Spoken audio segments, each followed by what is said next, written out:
সবাই বলে আমায় রাজা, মনের রাজা হরি। ভক্তবৃন্দ সবাই মিলে বলুন হরি হরি। সবাই বলে আমায় রাজা, মনের রাজা হরি। ভক্তবৃন্দ সবাই মিলে বলুন হরি হরি। আমার শয়নে কৃষ্ণ স্বপনে কৃষ্ণ, শয়নে কৃষ্ণ স্বপনে কৃষ্ণ, শয়নে কৃষ্ণ স্বপনে কৃষ্ণ, শয়নে কৃষ্ণ স্বপনে কৃষ্ণ। আমি কৃষ্ণ ছাড়া আনারাই না, শয়নে কৃষ্ণ স্বপনে কৃষ্ণ, আমি কৃষ্ণ বিনা রইতে নারি। শয়নে কৃষ্ণ স্বপনে কৃষ্ণ। খুব একবারে কৃষ্ণ কৃষ্ণ কৃষ্ণ। কৃষ্ণ তোমায় কি দেয়?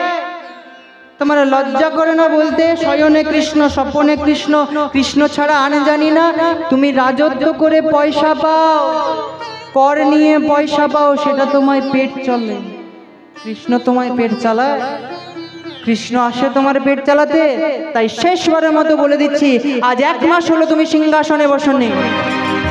কাল আমার কথা মতো সকালবেলায় স্নান করবে, সূর্যদেবের পূজা করবে, রাজ পোশাক পরবে, রাজ মুকুট পরবে, আর মানে মানে সিংহাসনে বসবে। আমি তোমার বামে গিয়ে বসবো। এই বলে গুন্ডিচা চলে গেল। এদিকে রাজা ইন্দ্রদম্ন নয়ন জলে বুক ভাসিয়ে কাঁদতে কাঁদতে বলছে, প্রভু মধুসূদন, তুমি তো জানো, তুমি আমার মনে বিরাজ করছো যে রাজ পোশাক অহংকারের জন্ম দেয়। আমি সেই রাজ পোশাক পরতে পারবো না প্রভু। যে রাজ মুকুট অহংকারের জন্ম দেয়, যে অহংকার গোবিন্দের কৃপা কেড়ে নেয়, আমি সেই রাজ মুকুট রাজ পোশাক পরতে পারবো না। যারা মনের সিংহাসনে বসে আছে, যারা মনের সিংহাসনে বসে আছে গিরিধারী গোপীনাথ, আমি আর ওই সিংহাসনে বসতে চাই না প্রভু, চাই না। আমায় তুমি পদ দেখো মধুসূদন। গুন্ডিচা এসে করে বলছে, কি এত মধুসূদন মধুসূদন করছো? এত মধুসূদন করে তোমার কোনো লাভ নেই। আমি কালকে বলে দিলাম, কাল তুমি সকালবেলায় উঠবে, স্নান করবে, সূর্য প্রণাম করবে, রাজ মুকুট পরবে, রাজ পোশাক পরবে। এগুলো যদি তুমি কোনো একটা না করো, তাহলে আমি তোমায় নিজে স্নান করাবো, সূর্য মন্ত্র বলাবো, রাজ পোশাক পরাবো, রাজ মুকুট পরাবো, আর সিংহাসনে বসাবো, আমি বসবো। তুমি জানো পুরীর সবাই কি বলছে? কি বলছে গুন্ডিচা? কি বলছে জানো? কাল থেকে তোমাকে আর রাজা রাখবে না। কি বললে গুন্ডিচা? এটা তুমি আমায় দারুণ খবর দিলে। তোমার ব্যাপারটা কি বলো তো? পুরী ধামের কালকে যদি তোমাকে কেউ রাজা না রাখে, তুমি খাবে কি? তুমি থাকবে কি করে? কোথায় থাকবে? আর করবেটাই কি? কি করবো জানো গুন্ডিচা? আমি হরি হরি বলবো, হরি হরি বলবো, হরি হরি বলবো, হরি হরি বলবো, হরির পথে চলবো, হরি হরি বলবো, নাচিব আর নাচাইব, হরি হরি বলবো। ও তুমি না হয় হরি হরি বলবে, হরির পথে চলবে, আমি কি করব? কেন গুন্ডিচা, তুমি আমার কে হও? অর্ধাঙ্গিনী, সহধর্মিনী। তো তুমি যদি আমার প্রকৃত সহধর্মিনী হও, তাহলে তুমি কি করবে জানো? তুমিও হরি হরি বলবে, হরি হরি বলবে, হরি হরি বলবে, হরি হরি বলবে, আমার পথে চলবে, হরি হরি বলবে, আমার পথে চলবে। হরি হরি বলবে। না না, আমার তো আর খেয়ে দে কাজ নেই, তুমি যা পারছো করবে যাও, আমি তোমার সাথে হরি হরি বলতে পারবো না। শেষবারের মতো বলে দিচ্ছি, কথাগুলো মনে আছে তো? কাল নিজে স্নান করবে, সূর্যদেবের পূজা করবে, রাজ মুকুট পরবে, রাজ পোশাক পরবে, মানে মানে সিংহাসনে বসবে। রাত্রিবেলায় সোনার পালঙ্কে রাজা রানী শয়ন করেছে।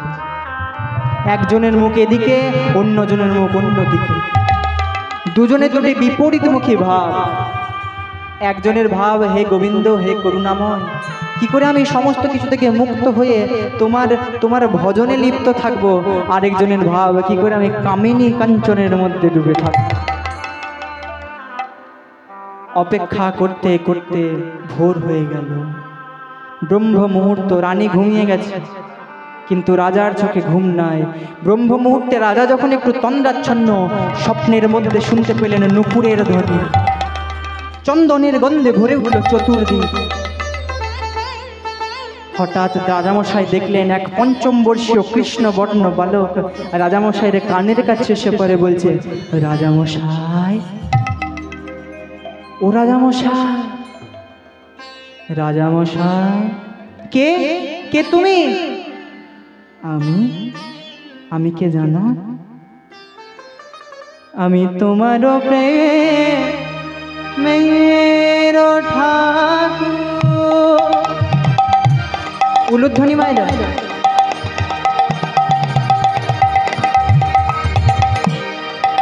আমার নীল মাধব না,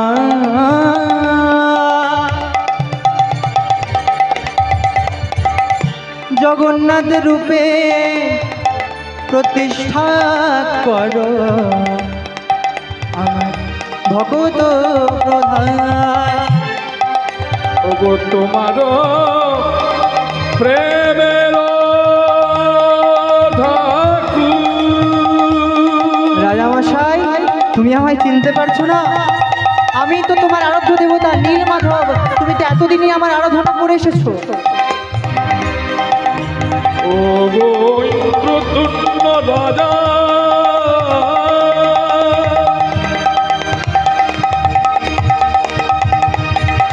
তুমি চিন্তা করো না, আমি তোমার নীলমাধব।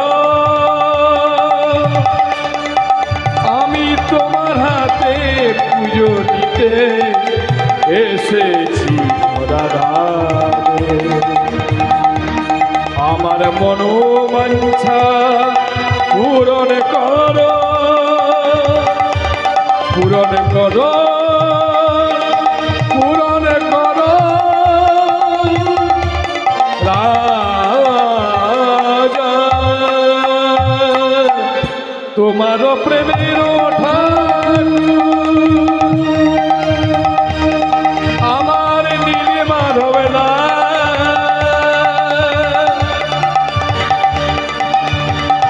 জগন্নাথ আমি জগন্নাথ রূপে প্রতিষ্ঠা করো, ওগো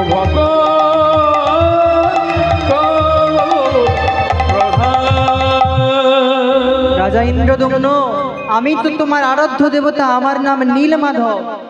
তুমি এতদিন ধরে আমাকে আরাধনা করে এসেছো, আমি তো তোমার আরাধ্য দেবতা। তোমাকে একটা কাজ করতে হবে, আমায় জগন্নাথ রূপে প্রতিষ্ঠা কর। আমি জগন্নাথ রূপে প্রতিষ্ঠা কর, আমায় জগন্নাথ রূপে প্রতিষ্ঠা কর, জগন্নাথ রূপে প্রতিষ্ঠা কর। আমি এই আদেশ করলাম তোমায়, জগন্নাথ রূপে প্রতিষ্ঠা কর। আমি এই আদেশ করলাম তোমায়। জগন্নাথ রূপে প্রতিষ্ঠা কর।